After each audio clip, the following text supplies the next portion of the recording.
അപ്പം ഞങ്ങൾ വിളക്കൊക്കെ കത്തിച്ചു, ദീപം ഒക്കെ കത്തിച്ചു. ഇനി അടുത്ത ഒരു റിച്വലാണ്. നിങ്ങളെയൊക്കെ വീട്ടിലുണ്ടോ എന്ന് എനിക്കറിയില്ല. നമ്മൾ കാർത്തികയ്ക്ക് ഇങ്ങനെ എന്താമ്മ, കാർത്തികയ്ക്ക് പ്രധാനമായിട്ട് ദീപം, അത് കഴിഞ്ഞ പുഴുക്ക്, അതാണ് എൻ്റെ പ്രത്യേകത. ദീപം എന്ന് പറഞ്ഞാൽ പിന്നെ ദേവീ സങ്കല്പം, ദേവിയുടെ പ്രതീകമാണ് ഈ ജ്വലിച്ചിരിക്കുന്ന എല്ലാ ദീപങ്ങളും. വൃശ്ചിക മാസത്തിലെ തൃക്കാർത്തികയ്ക്കാണ് ദേവി ജനിച്ചതെന്നാണ് നമ്മുടെ സങ്കല്പവും ആചാരവും എല്ലാം. അപ്പോൾ അതനുസരിച്ചിട്ട് അമ്മയുടെ പേര്, അമ്മയാണല്ലോ ജ്വലിച്ചിരിക്കുന്ന ദീപം. ആ ദേവീ സങ്കല്പത്തിൽ ഹരിയെ ഹരനെ, അതായത് മഹാവിഷ്ണുവിനെയും മഹാദേവനെയും സ്മരിച്ചുകൊണ്ട് പിന്നെ ഈ കാർത്തിക ദിവസം ആഘോഷിക്കുന്നു. അതിനാണ് ആദ്യം കാർത്തിക ദീപം കൊളുത്തുന്നത്. അതിന് നമ്മൾ ആദ്യം ചെയ്യുന്നത് അകത്തെ നിലവിളക്കി കൊളുത്തി അമ്മയ്ക്കും അല്ലെങ്കിൽ മഹാവിഷ്ണുവിനും മഹാദേവനും നമ്മൾ വെച്ച് ആരാധിക്കുന്ന പൂജാമുറിയിൽ അത് കൊളുത്തണം. കൊളുത്തിയതിന് ശേഷം അതിൽ നിന്നാണ് ദീപങ്ങളെല്ലാം പുറത്ത് കൊളുത്തുന്നത്. പുറത്തും വെളിയിലും ഇറങ്ങുന്നിടത്തും എല്ലാം കൊളുത്തി വെക്കുന്നത്. ഞങ്ങളിതാ ഇവിടെ വിളക്ക് കൊളുത്തിയതാണത്. വിളക്ക് ആദ്യം കൊളുത്തി നമ്മുടെ കൃഷ്ണനും ഗണപതിയും. പിന്നെ ഇത് ഞാൻ വേറൊരു വീഡിയോയിൽ കാണിച്ചു തരാം.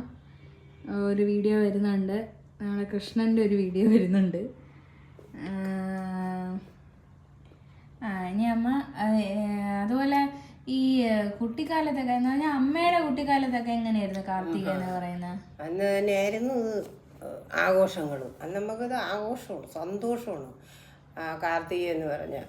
കാരണം അന്നാണ് നമ്മൾ അരിയോര കമ്പ് കെട്ടി അത് ആഘോഷിക്കുന്നത്. അതാണ് ഞാൻ പറഞ്ഞത്, ഹരിയും പിന്നെ ഹരനും മഹാവിഷ്ണുവും മഹാദേവനും. എങ്ങനെ വെച്ചാൽ ഹരിയോഹര, ആ കമ്പ് അരിയോര കമ്പെന്ന് പറഞ്ഞാൽ ഈ കാക്കണക്കമ്പ് എന്ന് പറയണത് ഈ ഇപ്പം തന്നെ ഒരു പുല്ലിൻ്റെ ഒരു പ്രത്യേകതരം പുല്ലിൻ്റെ നേർപ്പിച്ച ഒരു കമ്പാണ് അത്. അതിൻ്റെ അറ്റത്ത്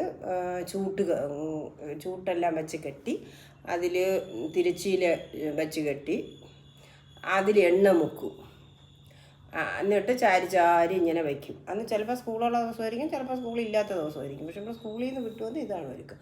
അമ്മയ്ക്കൊക്കെ ഒരുക്കമെന്ന് പറയുന്നത് ഈ പുഴുക്കിനുള്ള ഒരുക്കമാണ്. അത് പുഴുക്കെന്ന് പറഞ്ഞാൽ എല്ലാം ഉണ്ട്. മരിച്ചീനി, ചേമ്പ്, ചേന, കാച്ചിൽ, സർവ്വനനകിഴങ്ങ്, അങ്ങനെയുള്ള. കാരണം എന്താണ്?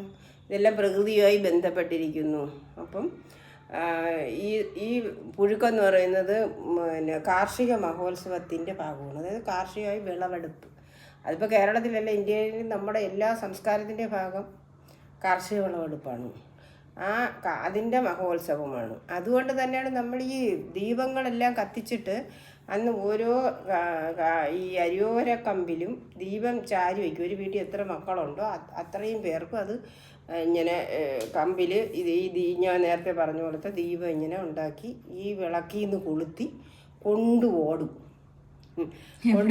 ഓടണത് അക്കരെ വിള, ഇക്കരെ വിള, വടക്കേ വിള, തെക്കേ വിള, പാടം, വരമ്പ്, ഇങ്ങനെയുള്ള എല്ലാ പരിസരങ്ങളിലും കൊണ്ടുപോയി ഇത് കുത്തിവെക്കും. ഇതിനൊരു ശാസ്ത്രീയമായ കാര്യം കൂടി ഉണ്ട്. അതിൻ്റെ കാരണം വെച്ചാൽ പ്രാണികളും ഈ മരിച്ചിനി തുറന്നുകൊണ്ടിരിക്കണ പെരിച്ചാഴിയും എല്ലാം ഓട്ടം തുടങ്ങും. അങ്ങനെ പ്രാണികളെ ആട്ടി ഓടിക്കാനും കൂടിയാണ് പണ്ടത്തെ അതിപുരാതനം തൊട്ടേ ഉള്ള കർഷകരിത് തുടങ്ങിയിരിക്കുന്നത്. ഈ കമ്പ് ഇതിൽ ചുറ്റി കത്തിച്ചുകൊണ്ട് നിങ്ങൾ 4 വശത്തോട്ട് ഓടി അവിടെ കൊണ്ടുവന്ന് കുത്തി വെക്കും. എല്ലാ വിളകളിലും കുത്തി വെക്കും. കുത്തി ഇഞ്ചക്ഷൻ എടുക്കുമെന്നല്ല പറഞ്ഞത്, ഊന്നി വെക്കും. ഞാൻ ഓടും.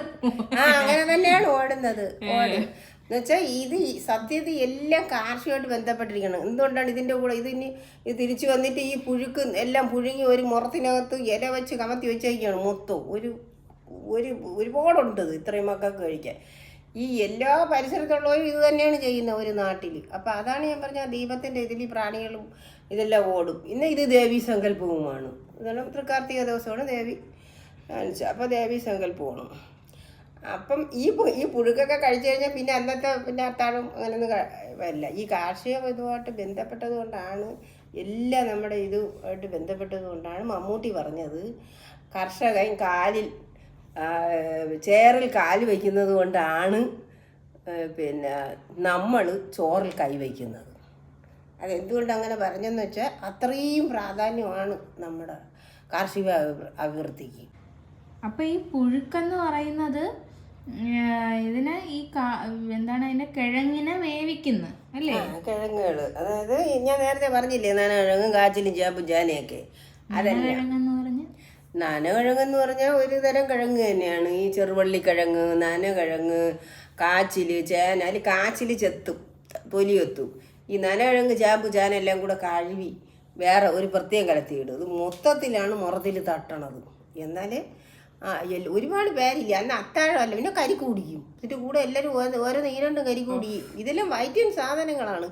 പക്ഷേ തെങ്ങെന്ന് പറയുന്നത് നമ്മുടെ കൽപ്പവൃക്ഷമില്ല, എല്ലാം തികഞ്ഞത്. ഇത് ഞാൻ പറഞ്ഞില്ല, ഇതെല്ലാം പ്രകൃതിയായിട്ട് ബന്ധപ്പെട്ട ഉത്സവങ്ങളാണ് കാർത്തികയും. അപ്പം ദൈവസങ്കല്പത്തിന് നമ്മൾ കൊടുക്കണതാണ്. അതെല്ലാം ദൈവത്തിലാണല്ലോ എല്ലാവരും. എല്ലാ മതക്കാരും അവരവരുടേതായ ഇതിൽ ഈശ്വര സങ്കല്പത്തിൽ തന്നെയാണ് ഇതെല്ലാം ചെയ്യണത്. അത് ഏത് ഇതാണ് എല്ലാവരും ഈ കർഷകരായിരുന്നു ശരിക്കും എല്ലാ സാധനങ്ങളും അങ്ങോട്ട് കൊടുത്ത് വേറെ സാധനങ്ങൾ വാങ്ങിയും കൊടുത്തും എന്ത് സന്തോഷമായിരുന്നു. സമാനതകളില്ലാത്ത സന്തോഷമായിരുന്നു ശരിക്കും ഈ ലോകം. ഇപ്പോഴും നമുക്ക് നഗരവൽക്കരിക്കപ്പെട്ടതിൻ്റെ ഭാഗമായിട്ടാണ് പലതും നമുക്ക് ഇല്ലാതെ പോയത്. അപ്പം ഇനി ഞാനിത് കഴിക്കാം. ഇതെങ്ങനെയാ കഴിക്കുന്നത്? കഴിക്കാൻ പ്രത്യേകിച്ച് കാര്യമൊന്നുമില്ല. ഓരോന്ന് എടുത്തിട്ട് ചമ്മന്തിയിൽ മുക്കിങ് തിന്നാൽ മതി. ഇത് മരിച്ചീനിയാ? മരിച്ചീനി. ഇതാണ് അത് എന്തോന്നാണ് കാച്ചില്. ഇത് അതല്ല ഇപ്പുറത്ത് നിങ്ങളെ ചേന. ഈ വെള്ളയൊക്കെ കാച്ചി അത് തന്നെ, അത് ചേനയാണെന്ന് തോന്നണം. എനിക്ക് കാണാനും വയ്യ. ഇതിങ്ങനെ ഇത്തിരി എടുത്ത് വെച്ചിട്ട് ഇത് ശരിക്കും പറഞ്ഞ കാന്താരി മുളകും കൊച്ചുള്ളിയും എല്ലാം കൂടെ അരച്ച് വെളിച്ചെണ്ണ ഒഴിച്ചാണ് കഴിക്കേണ്ടത്. ഇത് ഇങ്ങനെ എടുത്ത് കഴിക്കണം അല്ലേ? പക്ഷെ അത് കഴിച്ചുകൂടാത്ത കാര്യം എന്ന് പറഞ്ഞാൽ എരിവും എല്ലാം ഈ സന്ധ്യാരത്ത് തിന്നാൽ ഗ്യാസ് കയറണമെങ്കിലും അത് വിചാരിച്ചിട്ടാണ് അത് ചമ്മന്തി അരച്ചത്. പണ്ട് നിങ്ങൾക്കൊക്കെ ഇതൊക്കെ ഒന്നുമില്ലായിരുന്നു. ഇപ്പം ഗ്യാസ് ട്രബിൾ കൊണ്ട് മിക്കാറുള്ളവർക്ക് ഡയബറ്റിക്കും. ഇപ്പം എന്തോ ചെയ്യുമെന്ന് വെച്ചാൽ അരിയോഹരൻ ഇല്ലാത്തതിന് ആളുകൾ ഈ ഇതുപോലെ മൺചിറാതിലോ അല്ലെങ്കിലൊക്കെ കത്തിച്ച് വെച്ചിട്ട് വന്നിട്ട് കേക്ക് മുറിച്ച് തിന്നും കൊച്ചുങ്ങളും. അതെന്ത് ആർക്കും മിക്കാറുള്ളവർക്കൊന്നും കഴിച്ചുകൂടാ. കഴിച്ചാൽ സന്ധ്യാരത്ത് നിന്ന് ഗ്യാസ് കയറി. അതാണ് അത് ചിലപ്പോൾ അന്നും അങ്ങനെ ആയിരുന്നിരിക്കാം. കാരണം അന്ന് വേറെ ഭക്ഷണമൊന്നും കഴിക്കില്ലല്ലോ പിള്ളേരൊന്നും. അന്ന് ഇത് തന്നെ കഴിച്ചു കരിക്കും കുടിച്ചും കിടക്കും. പിന്നെ അന്ന് ഈ കാർത്തിക വിളക്കിൻ്റെ ഭാഗമായിട്ട് ഈ ഓടിയും വിളിക്കും പിള്ളേരെല്ലാം.